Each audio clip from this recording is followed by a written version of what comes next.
দর্শক, এই মুহূর্তে নির্বাচন কমিশনে ব্রিফ করছেন ইসির সিনিয়র সচিব আখতার আহমদ। আমরা সরাসরি চলে যাচ্ছি তার বক্তব্যে।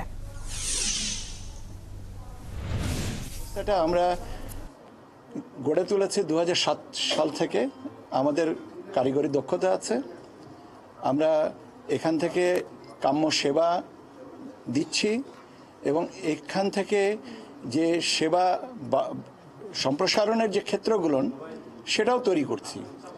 কাজেই একটা যেটা প্রতিষ্ঠিত পদ্ধতি, সেই পদ্ধতিটাকে আবার নতুন করে গড়ে তোলার থেকে বরং যে পদ্ধতিটা প্রতিষ্ঠিত সেই পদ্ধতিটাকে সম্প্রসারণ করাটাই যৌক্তিক বলে আমরা কমিশন থেকে মনে করা হয়েছে এবং সেই কারণেই আমরা এই কথাটাই বারবার করে বলছি যে এটা কাম্য।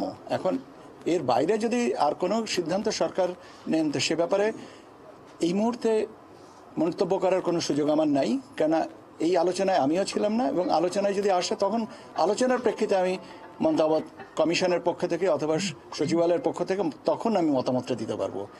Otherwise it is too early, too premature.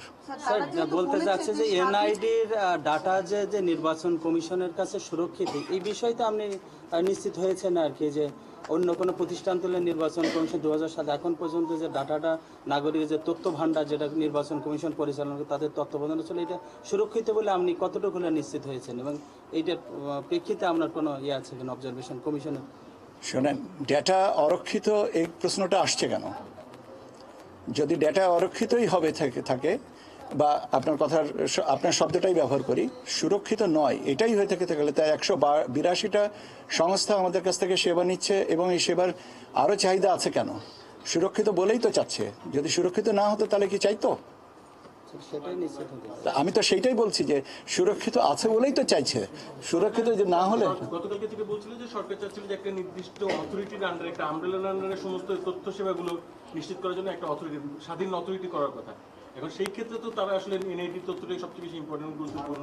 এছাড়াও অন্যান্য তথ্যগুলো ওই আমব্রেলার আন্ডারে থাকবে। সেই ক্ষেত্রে আসলে নির্বাচন কমিশনের অবস্থানটা কি? নির্বাচন কমিশনের অবস্থানটা ইজ টু প্রিমেচিওর। আমি আপনাকে বললাম যে এ ব্যাপারে বিভিন্ন জন বিভিন্ন মতামত দিতে পারেন এবং সব মতামতই শ্রদ্ধার সাথে বিবেচনা করাটাই আমাদের কাম্য। এখন কোনো মতামতকে অগ্রিম মতামত হিসেবে আলোচনায় এনে অনাকাঙ্ক্ষিত তথ্য দেওয়া বা অনাকাঙ্ক্ষিত একটা কথা বলা আমার মনে হয় যে আমার সীমাবদ্ধতায় আছে এবং আমি ওটা ব্যক্তিগতভাবে ওটাকে খুব একটা পছন্দ করি না।